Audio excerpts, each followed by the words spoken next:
اور ہم نے موسیٰ اور اس کے بھائی کی طرف وحی بھیجی کہ اپنے لوگوں کے لیے مصر میں گھر بناؤ اور اپنے گھروں کو قبلہ یعنی مسجدیں ٹھہراؤ اور نماز قائم کرتے رہو اور مومنوں کو خوشخبری سنا دو۔ اور موسیٰ نے کہا کہ اے ہمارے پروردگار، تو نے فرعون اور اس کے سرداروں کو دنیا کی زندگی میں بارونق ساز و سامان اور مال و زر دے رکھا ہے، اے پروردگار کیا اسی لیے کہ وہ تیرے رستے سے گمراہ کر دیں؟ اے پروردگار ان کے مال کو برباد کر دے اور ان کے دلوں کو سخت کر دے کہ ایمان نہ لائیں جب تک عذاب علیم نہ دیکھ لیں۔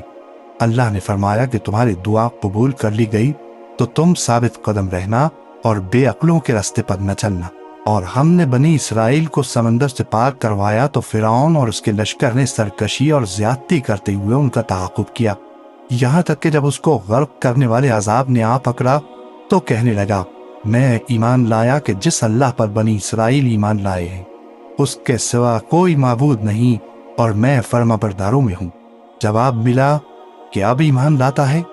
حالانکہ تو پہلے نافرمانی کرتا رہا اور مفسد بنا رہا، تو آج ہم تیرے بدن کو بچا لیں گے تاکہ تو پچھلوں کے لیے عبرت ہو، اور بہت سے لوگ ہماری نشانیوں سے بے خبر ہیں۔